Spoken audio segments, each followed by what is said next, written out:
Okay, so nandito na po kami sa bypass road, no, going to Alaminos. Yan, call na call ang aking driver ngayon, ha? Tapos ma'am, direction natin dyan, ma'am, going to right. Stay on your lane, signal ka pa rin sa right. Okay. Yan, signal ikaw sa right. Yan. Slow down. Basta pag hindi mo natatalaw lang malayo ang kalsada, slow down talaga. Stay on your lane ka lang. Yan, unti-unti mo lang natatalaw, pwede ka na rin unti-unting magagas. Yan.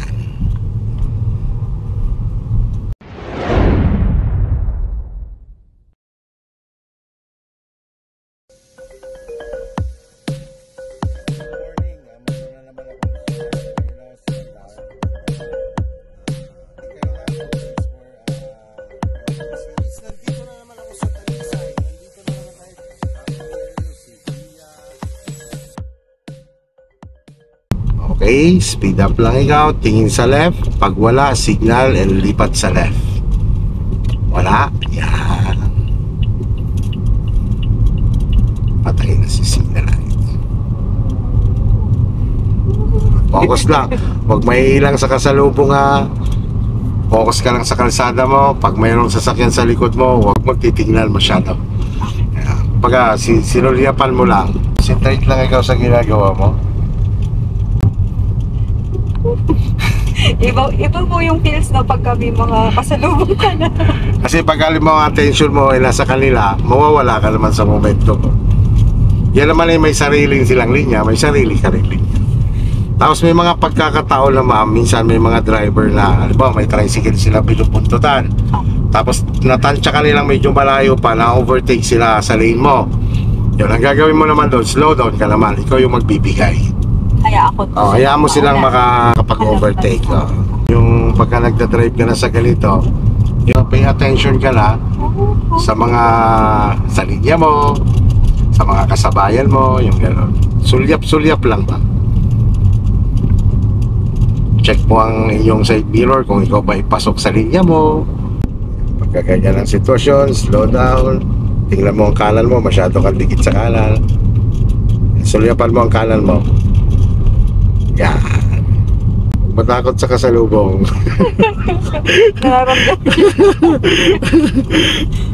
Yan. Basta gusto ko lagi layo lang ang tingin. Yan.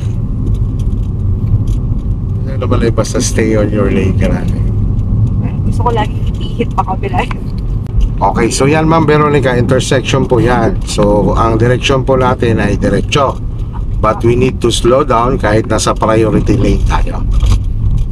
Para ma-observe natin kung anong sitwasyon. So clear naman, go straight lang ikaw. Yan. Yung mga tipong bawat kantuhan ang mata ay gala. Yung clear naman, focus sa unahan.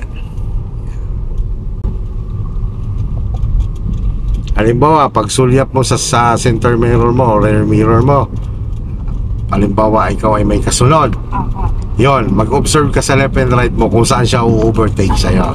Huwag kang titig sa kasalubong mo, sa kalsada ka tititig. Oo, tinitignan mo kasi na feeling mo, pag sa kanya ka kasi tumingin, feeling mo babanggain ka niya. Parang kasalubong lang sa yun. Pero pag sa kalsada ka lang tumingin, hindi mawawala yung ganong takot mo. Lalo na po pag yung malalaki na yung mga truck. Oo, truck. Parang feeling mo sa'yo ba punta yung basta naman yun, the more stay on your lane ka lang. Yan, tulad niya, no? Tingin ka lang sa kalsada, huwag mo siyang bigyan ng full attention.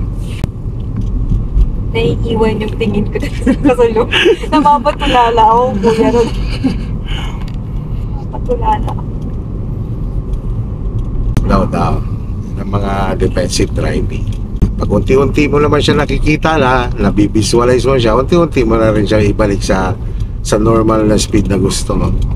Okay, tapos ma'am dyan, lalapad ng kalsada, signal ikaw sa right, signal sa kanan, yan. Lilipat kasi tayo ma'am sa middle lane. Sige, gas lang ikaw, tuloy-tuloy sa gas, nandiyan ka lilipat, dyan tayo po pwesto. Yan. Dito pa sa gilid. Yan. Kasi ma'am, yung mas mabilis sa atin, doon sila sa kaliwa. Yan. Tapos tatandaan mo dito, Ma'am Veronica, kapag halimbawa ikaw ay sanay na mag-drive, tandaan mo po na ang lahat ng ating national highway ay ang maximum speed is 80 km per hour lang. Hindi tayo dito pwedeng magpatakbo ng 100 o more than 100. Chill lang. Relax lang. Ang pagmamaneho naman, hindi naman kailangan magmamadali, di ba? Oh, Ano feeling mo dyan, sa highway na yan? Parang ito kasi parang expressway na rin itong kalsada na ito. malapat. Stay on your lane ka pa, slow down ka lang kasi tulay.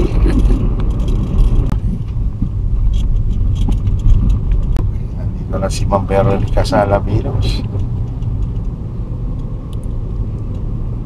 Yan, pagka ikaw talaga yung nagdadrive, eh, dapat ang mata mo ikot.